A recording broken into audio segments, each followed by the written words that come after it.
ప్రియులారా, మనం అనేక చోట్ల మన పనులు మనం చేసుకున్న ప్రయాణాలు చేసిన ఈ రీతికి మనల్ని కాపాడుతూ మన యొక్క బ్రతుకులు ఆ, నెలలో చివరి అదే నెలలో ఉంచాడు. ప్రియులారా, దేవునికి మనం వందనస్తులు ఉంటున్నాం. కొద్దిసేపు మన వాక్యాన్ని చూస్తున్నాం. ప్రియులారా, కీర్తనలు 63వ కీర్తనలు 63వ కీర్తన 3-4 వచనం చదువుకుందాం. ప్రియులారా, కీర్తనలు 63వ కీర్తన 3-4 వచనం చదువుకుందాం. ప్రియులారా,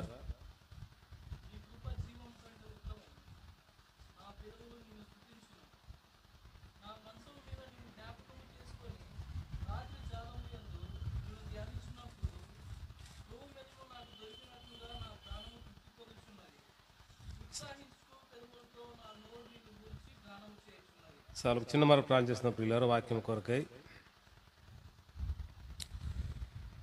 పరిశుద్ధుడా, స్తోత్రములు తండ్రి, నిత్య నివాసి, మీ పాదములకు అనేకమైన కృతజ్ఞతలు, స్తుతులు, స్తోత్రములు ప్రభువా.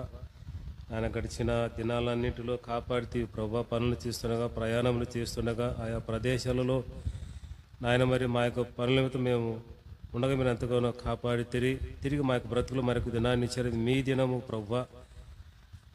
ఈ దినంలో మమ్మల్ని అందరినీ నాయన మమ్మల్ని మా కుటుంబాలను మీ దినంలో ప్రవేశపెట్టినందుకై కృతజ్ఞతలు సమర్పించుకుంటున్నాం. నాయన ఇంతవరకు మీరు మీ పిల్లలు నాయన మీ గురించి గానం చేసిరి, పాటలు పాడిన మేము స్తుతించిరి ప్రభువా. నాయన వాక్యం కొద్దిసేపు మీ వాక్యం చూసుకుంటుండగా మీరు మాకు సహాయం చేయి ప్రభు. వాక్యం మీది, ప్రజలు మీ వారు. నేను మాట్లాడితే ఎవరికి క్షేమం ప్రయోజనము లేదు ప్రభు. నేను వట్టివాడను, జ్ఞానం లేనివాడను ప్రభువా. నేను ఏం మాటలు నాకైతే తెలియదు. మీరే మాతో మాట్లాడు, వినగల చెవి, గ్రహింగల మనసు మీరు మాకు అనుగ్రహించు ప్రభు. మా యొక్క ఆలోచనలు అటు ఇటు పోనీయక మా యొక్క ధ్యాస, బుద్ధి సమస్తము నాయన మీ వాక్యం మీద మనస్సు ఉంచినట్టు మీరు మా కృప చూపని ఉన్నపాటిని మీ చేతులకు అప్పగించుకుంటూ నజరైన యేసయ్య పరిశుద్ధ నామమును బట్టి స్తుతించి ప్రార్థించి అడిగి వేడుకుంటున్నాం తండ్రి, ఆమేన్.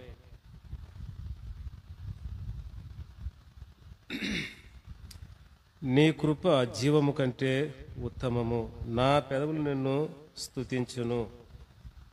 నా మంచం మీద నిన్ను జ్ఞాపకం చేసుకొని రాత్రి జాములందు నిన్ను ధ్యానించినప్పుడు కురువు మీద నాకు దొరికినట్లుగా నా ప్రాణం తృప్తి పొందుచున్నది. ఉత్సహించే పెదవులతో నా నోరు నిన్ను గురించి గానము చేయుచున్నది.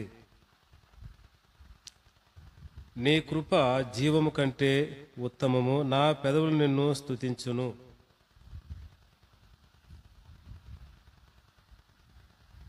ప్రియులారా, దేవుని యొక్క కృపను మనము ఎన్ని రకాలుగా వర్ణించినా, ఎన్ని రీతులుగా మరి దానిని వివరించిన, పలు రీతులుగా దానిని కొనియాడిన, అనేక రకాలుగా మనం కీర్తించిన దేవుని యొక్క కృపను మనము తక్కువలో తక్కువే అని చెప్పుకోవచ్చు. ప్రియులారా, అంటే దేవుని యొక్క కృప మనలో ఉన్న జీవం కంటే శ్రేష్టమైనది, ఉత్తమమైనది, అత్యున్నతమైనది. ప్రియులారా, ఉత్తమోత్తమైనది ప్రియులారా. దేవుని యొక్క కృప మనలో ఉన్న జీవము కంటే, మనలో ఉన్న ప్రాణం కంటే, మనలో ఉన్న సమస్తం కంటే ప్రియులారా దేవుని యొక్క కృప ఉత్తమమైనది. అలాంటి కృపను మనము పొందుకున్నాం ప్రియులారా. మనం కృపచేతనే రక్షింపబడ్డామని వాక్యం తెలియజేస్తుంది ప్రియులారా. మనము కృపచేతనే రక్షించబడ్డాం, లేక రక్షింపబడ్డాం. కృపచేతన మనం మన యొక్క పాపములను ఆయన కడిగివేశాడు ప్రియులారా. ఆయన కృప మనలోనున్న జీవము కంటే ఉత్తమము. మనలో ఉన్న జీవాన్ని దేవుడు మనకు దయచేశాడు ప్రియులారా. నరుని యొక్క నాసికారంధ్రములలో దేవుడు జీవాయువును ఊదగా నరుడు జీవాత్మ అయ్యను. మనలో ఉన్న జీవము కంటే ఆయన ఇచ్చిన కృప శ్రేష్టమైనది, ఉత్తమమైనది. మరి ప్రియులారా, అది అత్యున్నతమైనది ప్రియుల. అటువంటి కృప చేత మనం రక్షించబడ్డాం. నీ కృప జీవం కంటే ఉత్తమము, నా పెదవులు నిన్ను స్తుతించును. అలాంటి శ్రేష్టమైన కృపను లేక వర్ణింపజాలని ఆయన యొక్క కృపను దేవుడు మన పెదవుల ద్వారా స్తుతించే భాగ్యం మనకి ఇచ్చాడు ప్రియులారా. ఈ పెదవుల చేత మనం రకరకాలుగా మాట్లాడతాం ప్రియులారా, అనేక రకాలుగా. కొంతమందికి ఉపయోగకరంగా మాట్లాడతాం, ఇంకో ఇంకో ఇంకో కొంతమందికి మరి ఉపయోగం లేనిగా మాట్లాడుతూ ఉంటాం ప్రియులారా. అయినను దేవుడు అలాంటి పెదవులకు మనకి ఇచ్చాడు ప్రియులారా. దేవుణ్ణి కృపను స్తుతించే భాగ్యాన్ని మనకు పెదవులకు ఇచ్చాడు ప్రియులారా. మనం ఈ యొక్క పెదవుల చేత రకరకాలుగా మాట్లాడుతూ ఉంటాం, రకరకాలుగా మరి పలుకుతూ ఉంటాం ప్రియులు. మనం రకరకాలుగా సంభాషణలు చేస్తుంటున్నాం. కానీ ఇక్కడ వాక్యం ఏం తెలియజేస్తుందంటే, ఆయన కృప మనలో ఉన్న జీవం కంటే ఉత్తమం. అలాంటి కృపను పెదవులకు ఇచ్చాడు ప్రియులు. స్తుతించే భాగ్యాన్ని మనం స్తుతిస్తున్నాం పెదవుల చేత, మన యొక్క నాలుగు చేత మరి మనం ఆయనను ఆరాధిస్తున్నామా? చాలా తక్కువ, చాలా చాలా తక్కువ ప్రియులారా. వేస్ట్గా మాటలు లేక వ్యర్థమైన మాటలు అనేక రకాలుగా మన యొక్క పెదవుల ద్వారా, మన యొక్క నాలుగు ద్వారా, మన యొక్క నోటి ద్వారా మనం మాట్లాడతాం. కానీ దేవుడు స్తుతించే విషయంలో మాత్రం చాలా తక్కువ. కానీ భక్తులు స్తుతించారు. వారికి ఇచ్చిన నోటి ద్వారా, వారికి ఇచ్చిన నాలుగు, వారికి ఇచ్చిన పెదవుల ద్వారా భక్తులు స్తుతించారు. దేవుని యొక్క కృపను పొందుకోవడానికి మరి దావీదు ఎంతో వెలిపించాడు ప్రియులు. ఒకానొక సందర్భంలో తప్పు చేసినప్పుడు నీ యొక్క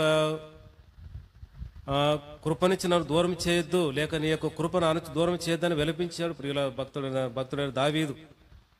అంటే అంత అమూల్యమైనది ప్రియులారు, అంత విలువైనది యొక్క కృప. ఈ రోజున మనము బ్రతికి ఉన్నామంటే, ఈ రోజున మనం ఇంకా సజ్జులకు ఉన్నామంటే అది ఆయన యొక్క కృప ప్రియులారా. ఆయన యొక్క కృపను పొందుకోవడానికి మనం చాలా చాలా మరి భాగ్యవంతులమని చెప్పుకోవచ్చు. నేను చెప్పగలను, నేను భాగ్యవంతులు. మనం ఇది మన యొక్క మరి అర్హత కాదు ప్రియుల, మన యొక్క యోగ్యత కాదు, మన యొక్క మంచితనం కాదు ప్రియులారా. ఒక మాట చెప్పాలి, మన యొక్క మంచితనము ఏది కూడా కాదు ప్రియులారా. కేవలం ఆయన యొక్క కృప ద్వారా మనము రక్షించబడ్డం, ఆయన యొక్క కృప ద్వారా మనము ఆయన స్తుతిస్తున్నాం ప్రియులారా. మనలో ఉన్న ప్రాణం కంటే, మనలో ఉన్న జీవం కంటే అది ఉత్తమమైనది, శ్రేష్టమైనది ప్రియులారు, విలువైనది. అలాంటి కృపను మనం పొందుకున్నాం. నా మంచం మీద నుండి జ్ఞాపకం చేసుకొని రాత్రి జామున నిన్ను ధ్యానించినప్పుడు కృప మీద నాకు దొరికినట్లుగా నా ప్రాణం తృప్తి పొందుతున్నది. రాత్రి కాలంలో రకరకాలుగా మన యొక్క మనసు, మన యొక్క మైండ్ రకరకాలుగా మరి సంచరిస్తుంది ప్రియులారా. మనం నిద్రపోతాం కానీ మనసు నిద్రపోదు ప్రియులారా. మనం నిద్రపోతుంటాం కానీ మన యొక్క మనసు నిద్రపోదు. మనం పగటిపూట ఎక్కడెక్కడైతే తిరిగింటామో, లేక ఏమేమి పనులు చేసేటామో, లేక ఎవరితో ఏం మాట్లాడేటామో, ఆ యొక్క ప్రదేశాలన్నింటిలో కూడా అది సంచరిస్తుంది ప్రియులారా మనస్సు. అలాంటి మనస్సు ప్రియులారా దేవుని ధ్యానిస్తే చాలా మంచిది అని మన భక్తులు తెలియజేస్తున్నారు ప్రియులారా. నా మనసు మీద జ్ఞాపకం చేసుకొని రాత్రి జామున ధ్యానించినప్పుడు కృప మీద నాకు దొరికినట్లుగా నా ప్రాణం తృప్తి పొందుతున్నది. మనం ధ్యానించాలి ప్రియులారా. ఎక్కడ ధ్యానించాలంటే రాత్రి జాముల యందు మంచం మీద.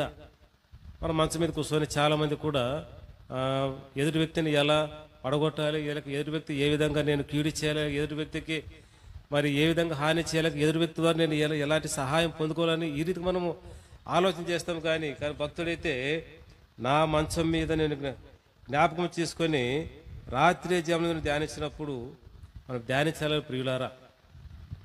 మన యొక్క మంచం మీద లేక కింద మనం పడుకున్నప్పుడు రాత్రి జామున మనం ధ్యానించాలి, ప్రభుని స్తుతించాలి, ఆరాధించాలి. మన పగలంతా కూడా మనల్ని దేవుడు కాపాడాడు ప్రియులారా. మరి పగలంతా కూడా దేవుడు మనల్ని కాపాడాడు. సో మనకు రాత్రి ఇచ్చాడు ప్రియులారా. ఆ యొక్క రాత్రి కాలంలో కూడా మనము దేవుణ్ణి జ్ఞాపకం చేసుకొని ధ్యానించాలి, ఆరాధించాలి, స్తుతించాలి ప్రియులారా.